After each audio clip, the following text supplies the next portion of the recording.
where's Rutte? Rutte's here. Okay. And then when Okay, good.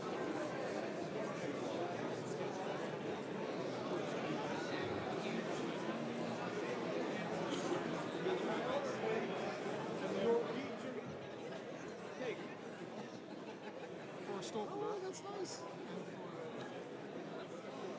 I have to explain this to him. Cinnamon roll, right? It's a cinnamon roll.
was going to disappear because the cookie shouldn't be on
Good morning and welcome to this meeting.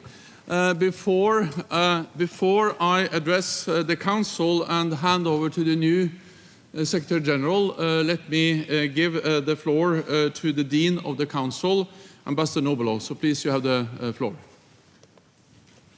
Thank you, Secretary General. Dear colleagues, it is a great honor for me to the Secretary General Jens Stoltenberg and to welcome Secretary General Marku Rютте. It took us a while to agree on an appropriate person to replace our popular SG. Dear Jens, it was a wonderful journey with you during the last 10 years, truly your decade. We were lucky that you declined your father's advice not to take over a boring organization. You navigated us through many dire straits as we searched for a new role of NATO in a fast-changing world.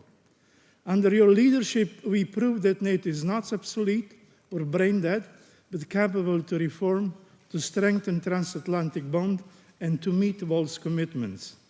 You were the greatest transformer of our alliance in many other areas as well. Above all, you united us behind Ukraine. It was not a boring decade, for sure.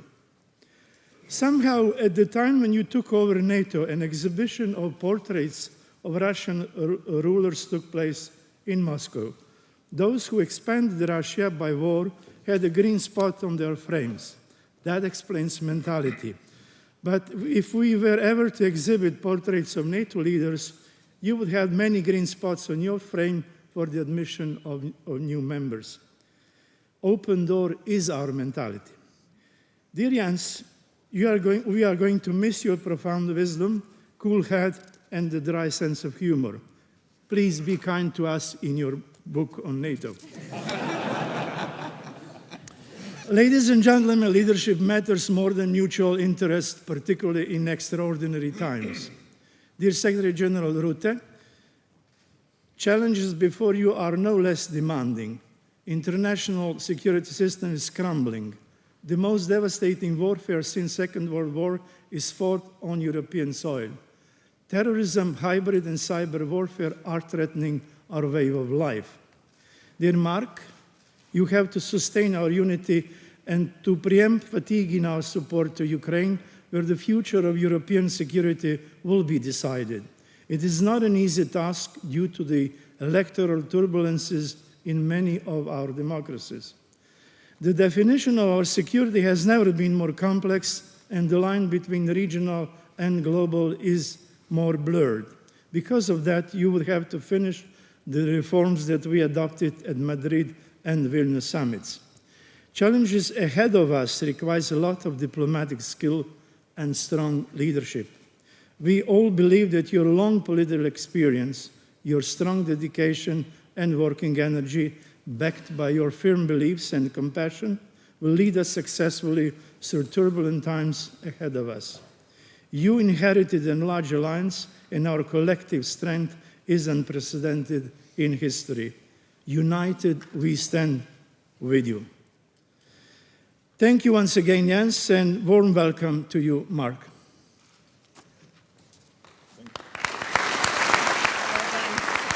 Thank you.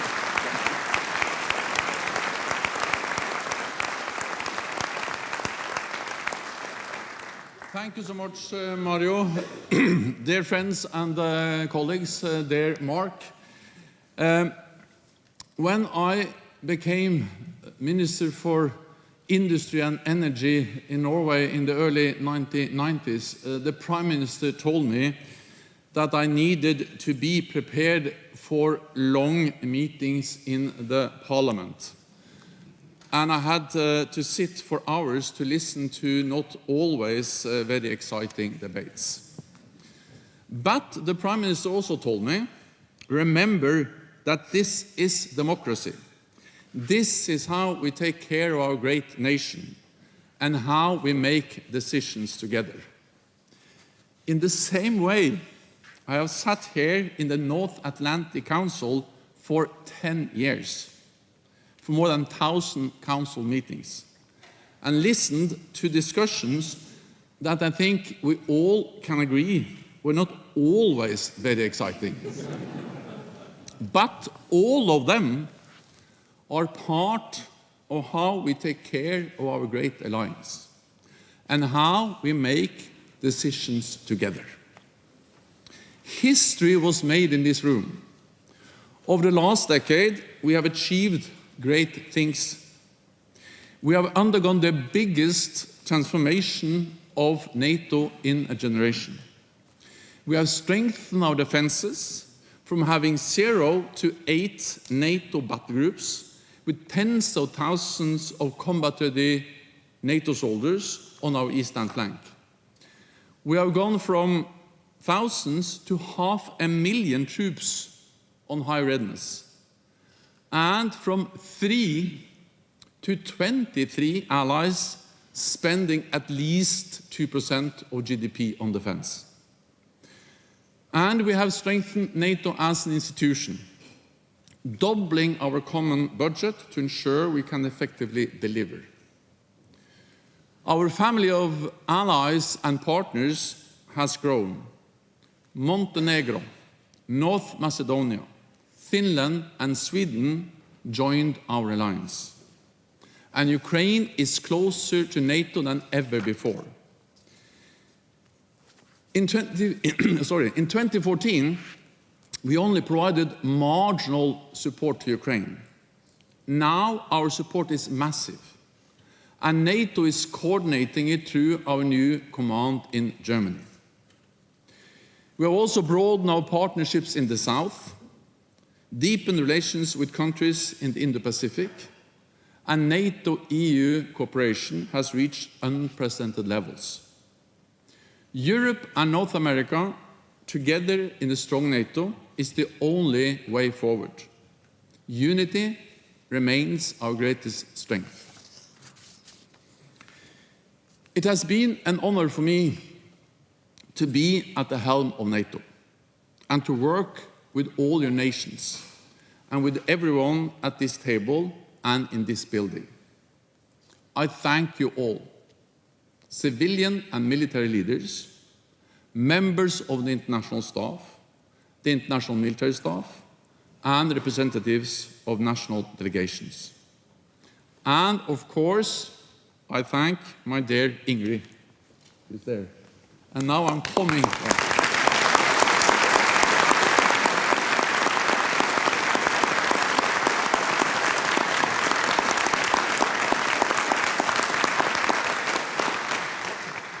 And this time I will keep my promise. I'm leaving Brussels in a few hours. And now, Mark, to you. It is over to you. You know NATO well, and you are well known across the alliance.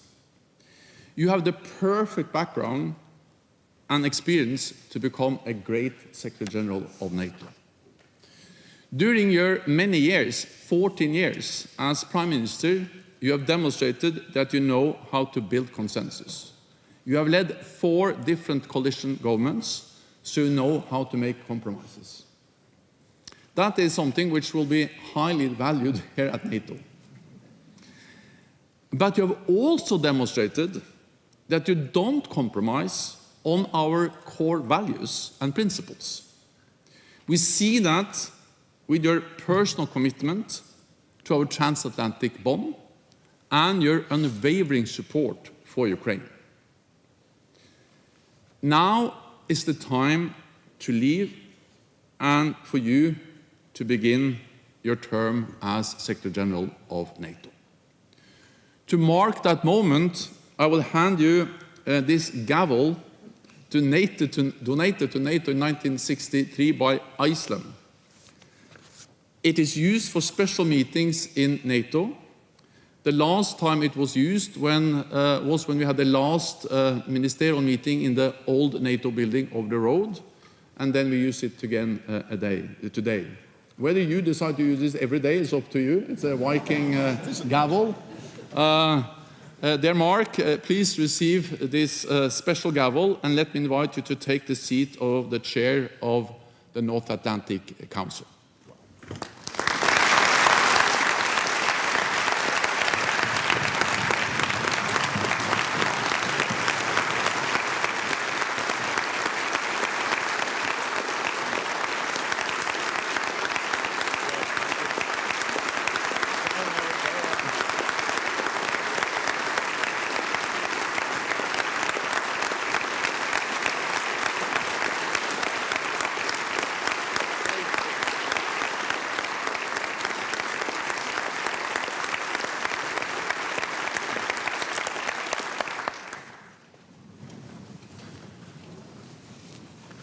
Well, thank you, Jens, and thank you, Ambassador Nobilo, dear Mario, for your very kind words, and a good morning to all.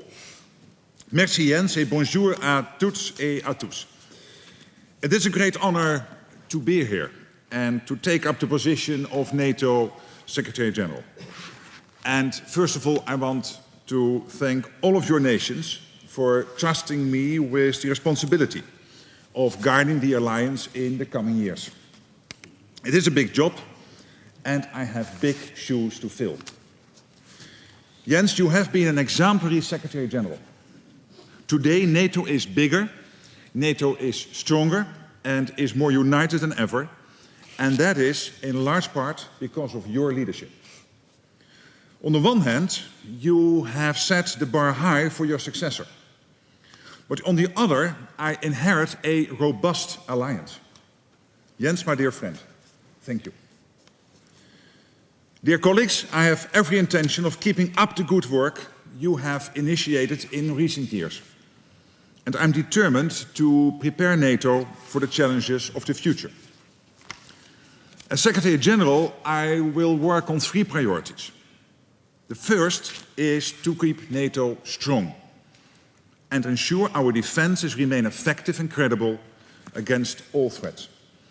For this, we need more forces with better capabilities and faster innovation. This requires more investment, because to do more, we must spend more. There is no cost-free alternative if we are to rise to the challenges ahead and keep our 1 billion people safe. My second priority is to step up our support for Ukraine and bring it ever closer to NATO. Because there can be no lasting security in Europe without a strong, independent Ukraine.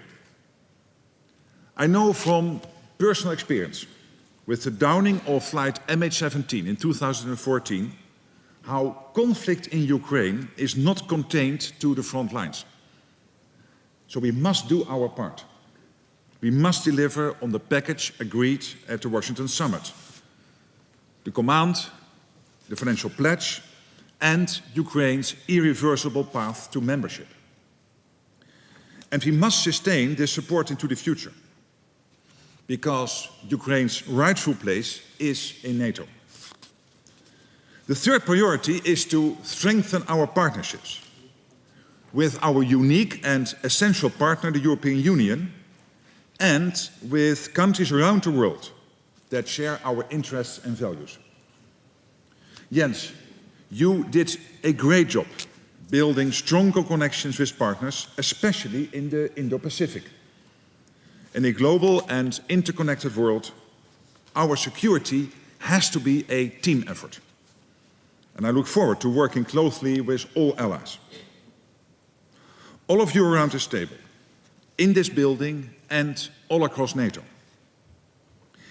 If any job could make me leave my home city of Den Haag, it is this one. Ambassador Petrides, dear Ariadne, I want to thank you and your country for welcoming me here in Brussels. It is a city I have gotten to know well over the years, thanks to the endless amount of EU Council meetings I have attended. And it is now my home away from home. I'm eager to roll up my sleeves, get to know every one of you, and get to work together. So I want to thank you very much. And I believe now the right wording is that I have to say, this meeting now stands adjourned.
Don't lose it again. No.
Ja, we weten.